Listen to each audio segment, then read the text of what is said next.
Yes, we've got a 2006 Mercury Mariner here, and I'm going to be putting a remote starter into it. Okay, one of the first bits of disassembly I'm doing here on this Mariner is going to be getting access to the wired ignition switch. As you can see here, there's a little trim piece down here, which is right this piece. It simply pops out. It's just clipped in. You pop it out from the top. It slides loose. Now I'm going to have to remove the shroud around the steering column.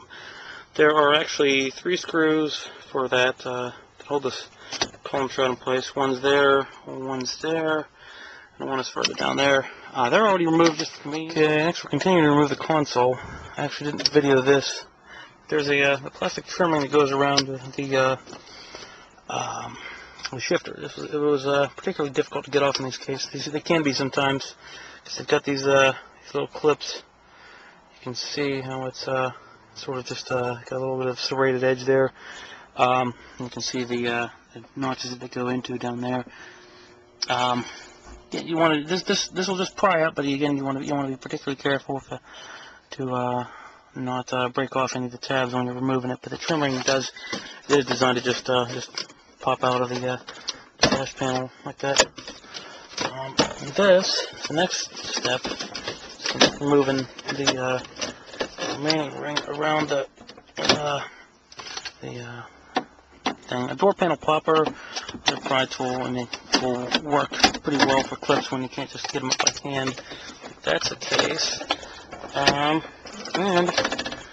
looks like, let's see if we can do this without moving the shifter. Looks like we might be able to. Huh? So,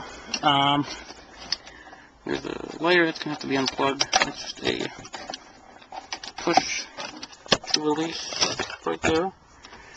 Just pushing on the tab that's facing outward. Unplug it. And I'm going to go ahead and shift this out of park to get this trim ring off.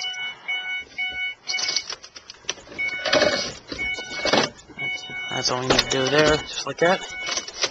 And then, interestingly, I think we actually do have to remove this panel here prior to, this big gray trim piece, prior to getting the console, the rest of the main body of the console out. And it's actually going to probably be easier on the parking brake too. The parking brake's not, the lever is not. Now that helps a little bit. We turn it console to the side.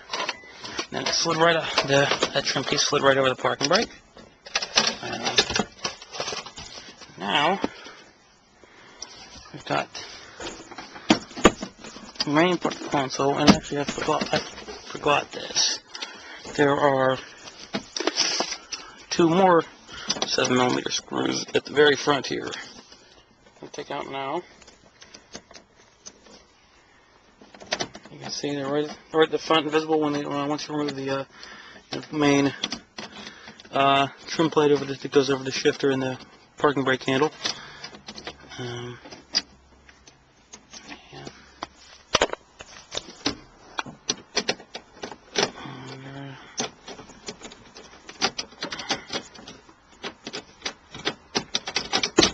Oops, that's not. You want to hold on to your tools when you're doing this.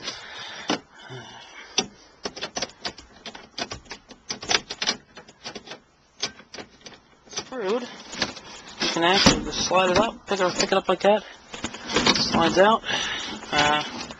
Yeah, and if I get it around the parking brake again, you'll be able to have really, really good access to the smart junction box here, which also. Okay, now we're going to. This is all the way done now. As you can see, the console is back together. As is the steering column shroud, which we had apart before. A couple tips to get those back together is on the console, you want to actually probably first off the little screw retainers. I don't know if you call them nuts or not, but the pieces that clip in that hold the screws in the back give them a spot to screw into, they tend to fall apart, or they tend to fall down. It's just a little clip, a clipped-on nut basically that these screws go into in the back. So it'd be best to put those two in first. There's also it'd be best to see the sort of fake brushed aluminum-looking piece, or the gray wood grain trim piece. That should go into the gray, obviously plastic piece before you put the two of them together in here, because it actually has it's kind of tough to get clearance up here.